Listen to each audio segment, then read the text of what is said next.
Buckle up, America, because the global economy is about to get a Trump-sized wedgie. In just over a week, on July 9, 2025, the world could be staring down the barrel of a trade war. So chaotic, it makes Black Friday at a discount store look like a Zen meditation retreat.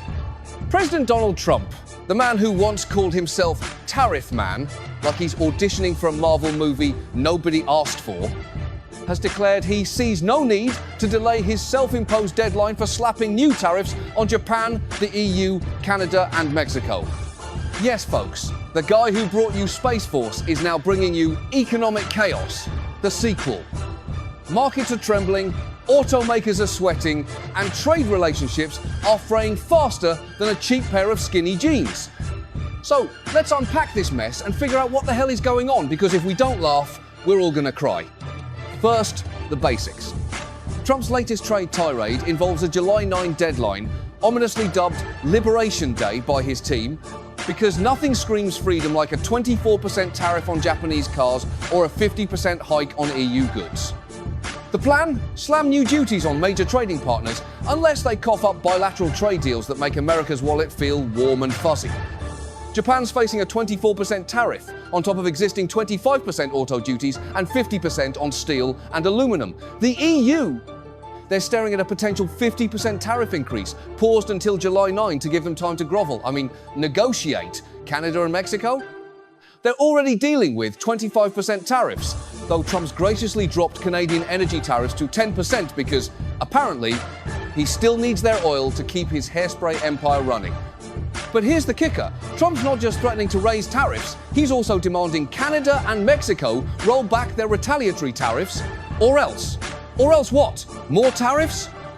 It's like a toddler threatening to throw a tantrum if you don't stop crying first. Now, let's zoom out for a second and talk about why this matters. Tariffs aren't just some abstract policy wonk term. They're taxes on imports that make stuff more expensive. Think of it like your grocery bill after you've been hit with a "because I said so" surcharge by your supermarket.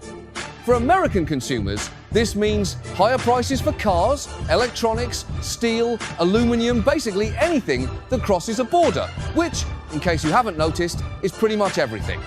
Japanese automakers like Toyota and Honda are already bracing for impact, with 25% tariffs on cars potentially jacking up the price of your next SUV by thousands. The EU's luxury goods, your fancy cheeses, wines, and BMW's Air about to cost you a kidney. And Canada and Mexico, our neighbors, who we literally share a continent with, are caught in a trade standoff that could make your next burrito or maple syrup purchase feel like a luxury splurge. But here's where it gets juicy. Trump's not just playing hardball with our allies, he's playing a game of economic Russian roulette. The stock market's already jittery, with automakers' shares taking a nosedive as investors panic about supply chain disruptions. The S&P 500 is doing that thing where it wobbles like a drunk uncle at a wedding and global markets are watching like it's a horror movie. Why? Because tariffs don't just hurt the targeted countries, they boomerang back to the US.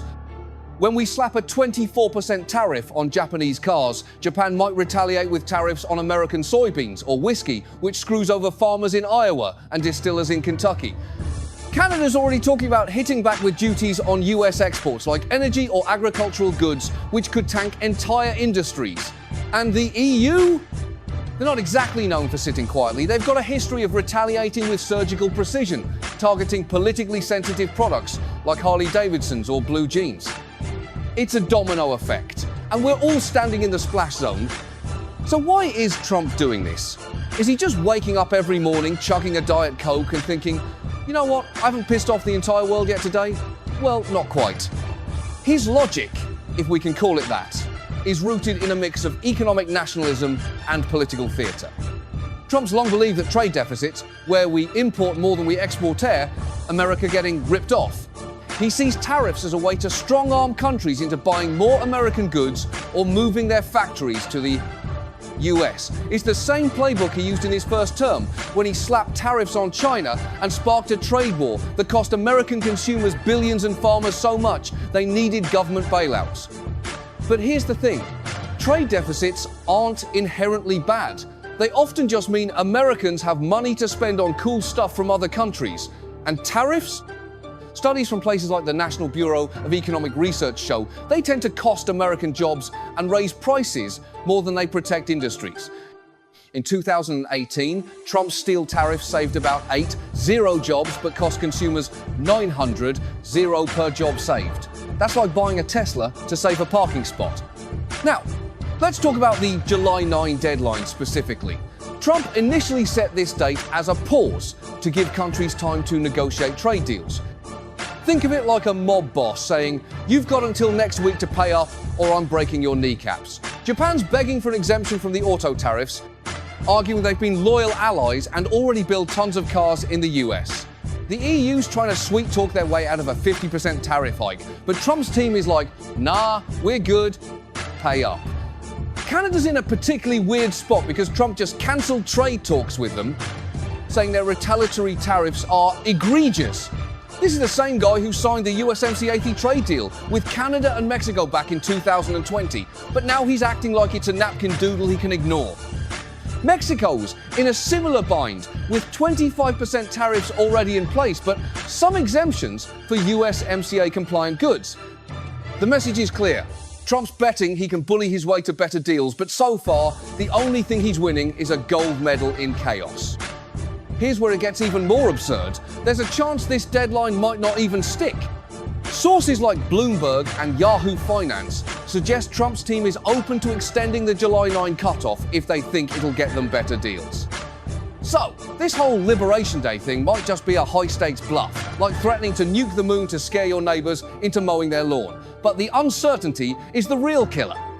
Businesses hate uncertainty. It's like trying to plan a wedding during a hurricane. Automakers can't decide whether to raise prices or eat the costs. Retailers are stuck wondering if they should stock up on imports before the tariffs hit. And consumers? We're just sitting here wondering if we'll need to take out a second mortgage to buy a new car. Now, let's be fair for a second. Trump's not entirely wrong to push for better trade terms. The US does face unfair practices from some countries, like China's subsidies for cheap steel or intellectual property theft. And yeah, some industries, like American steel, might get a temporary boost from protectionism, but the way he's going about it, blanket tariffs, tight deadlines, and zero chilies like performing brain surgery with a sledgehammer, there's a reason economists across the spectrum, from left-leaning ones at Brookings to free market types at Cato, agree that broad tariffs hurt more than they help. They disrupt supply chains, inflate costs, and risk retaliatory trade wars that leave everyone worse off. Just look at Canada. They're not just our neighbor, they're our biggest trading partner after China. Messing with that relationship is like setting your own house on fire to scare the guy next door. So, what happens next? If July 9 comes and goes without deals, expect prices to spike, markets to wobble, and your next grocery run to feel like a luxury shopping spree. Japan might double down on building factories in the US to dodge tariffs, but that takes years, not weeks. The EU could retaliate with tariffs on American exports, hitting farmers and manufacturers in red states ironic, given Trump's voter base. Canada and Mexico might escalate their own tariffs, making cross-border trade a bureaucratic nightmare. And consumers will be the ones stuck paying for this geopolitical poker game. But if Trump extends the deadline or cuts deals, we might dodge the worst of it for now. Either way, the world's watching and the popcorn's already stale. Before we wrap up, let's zoom out one last time. This isn't just about tariffs, it's about a guy who thinks he can bend the global economy to his will with a tweet and a deadline. It's about a world where trade wars are easier to start than to stop, and where the fallout hits regular people the hardest. So, as we count down to July 9, maybe it's time to ask, are we liberating the economy or just holding it hostage? Stay tuned, because if there's one thing Trump's good at, it's keeping us all guessing. And maybe stock up on some canned goods, those tariffs are coming, and they're not bringing a discount.